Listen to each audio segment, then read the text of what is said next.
All right. So sorry about that. We had to stop the video because the camera was running out of power. But costumes.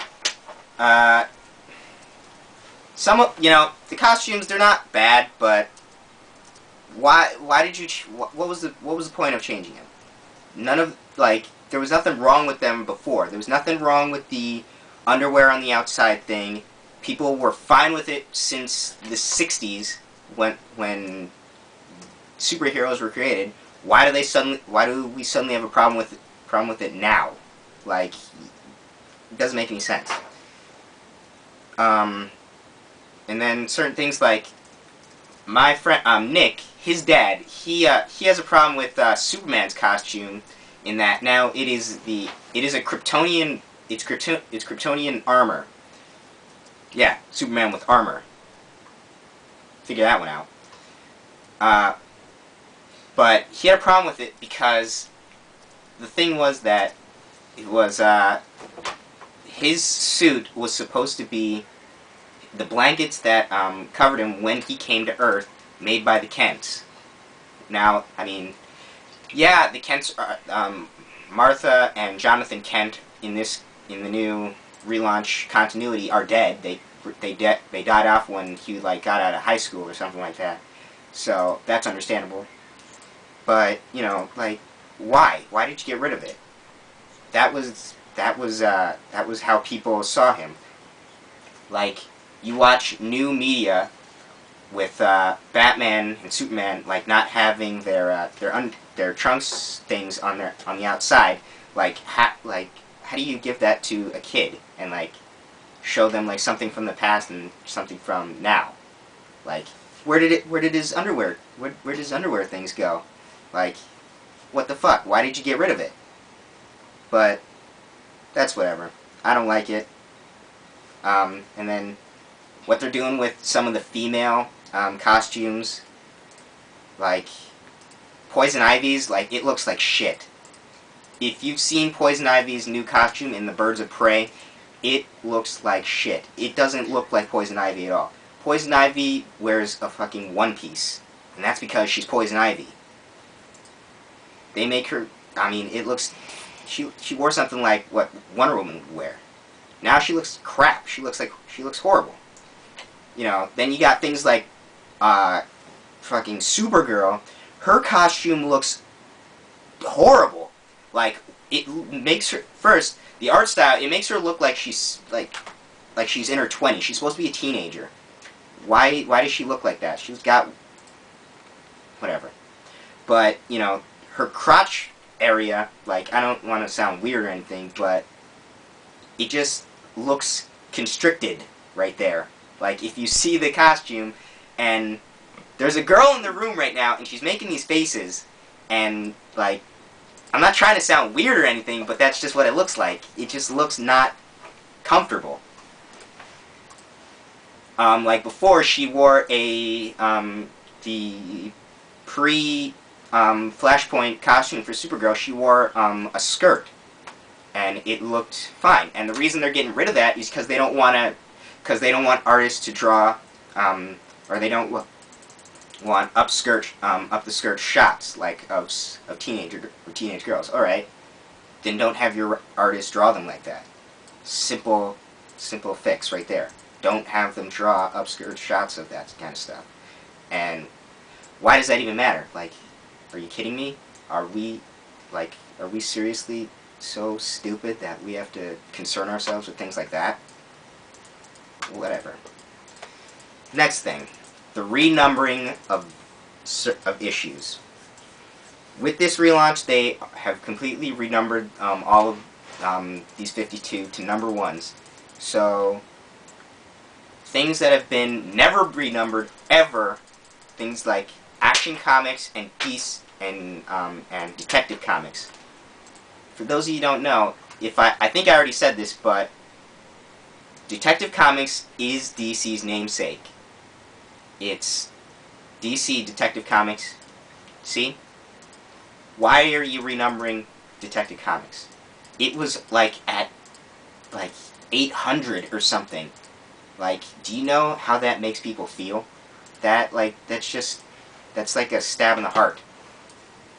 Like, a fellow YouTuber named Andrew Cutter 2 said he would much rather have a awesome #1 than a crappy 1000. Understandable, okay.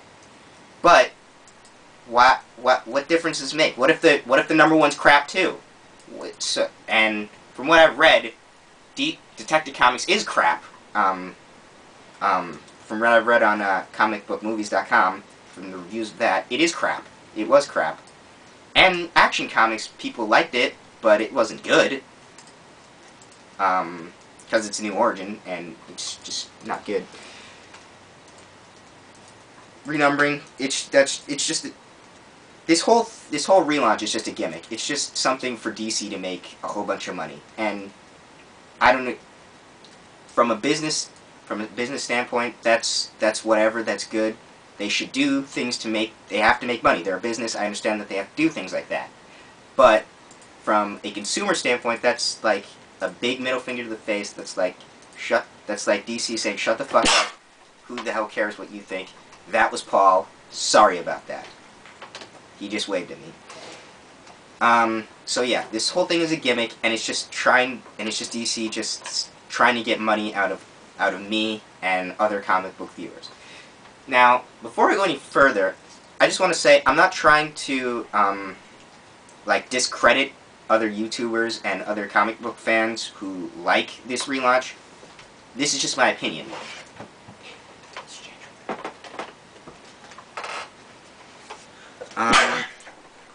So, yeah. Next is the timeline, changing of the timeline. They've, like, cut the time down to, like, it's only been 5 years since heroes have come to be. So, why does something like that even matter? Why does it matter if in 1994 Batman is 24 years old and in 2011 he just turns 25? Who cares? It's a comic. Things like that shouldn't matter. Like, Grant Morrison said it himself that, you know, Batman is like 60, would be 60 years old, well, not, maybe a little older, maybe a little younger than that, whatever. You know, he's been around since the golden age of comics. What, like, no one, like, time like that shouldn't matter. With that being said, there should be time in your comics. Like, time should pass. Characters should get older.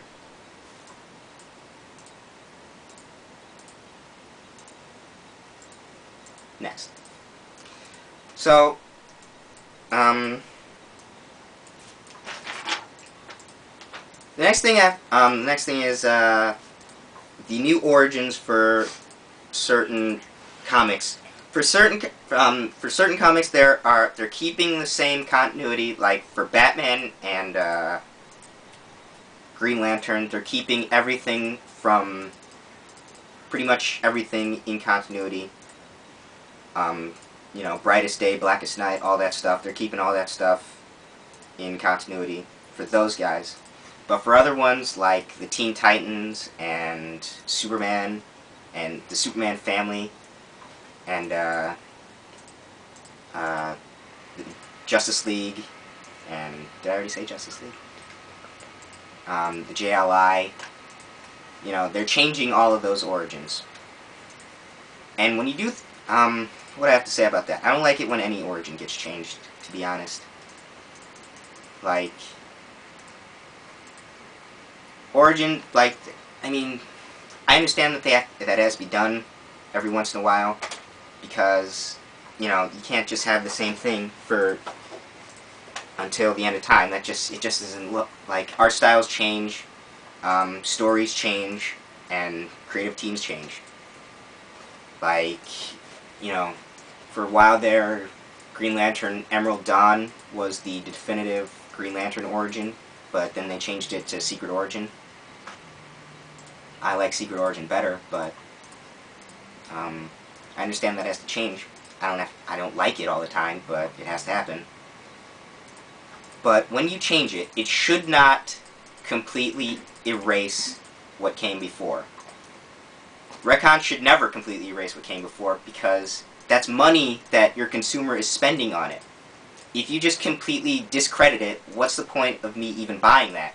You just basically made me waste my money. You took my money from my pocket, and what else can I say about that? Like, for the Justice League origin, now they're completely changing the origin, and they're changing one person on the roster. We all know who it is: the Martian Manhunter, John Jones. They're replacing him with Cyborg. Now, Cyborg has gotten a little bit more famous since the Teen Titans cartoon on Cartoon Network, but never once have I ever thought Cyborg is a big name. He's more of a B minus, C minus lister, you know, in comics. He's nowhere near, like, when you think of Earth's mightiest heroes, you don't think of Cyborg. Most people, you probably wouldn't even know who the hell Cyborg is unless you watch the Teen Titans cartoon show. And even then, you may not even remember who he is, because they didn't even write him like in the Teen Titans cartoon show, that he wasn't even really like the comic Cyborg. But, you know, the only reason I can think that they are changing the they're putting Cyborg in the in this new team is for I could be completely wrong about this. This is the only logical thing I can think of is cultural diversity. That's the big thing in this relaunch. Cultural diversity. We're gonna cut it there real quick.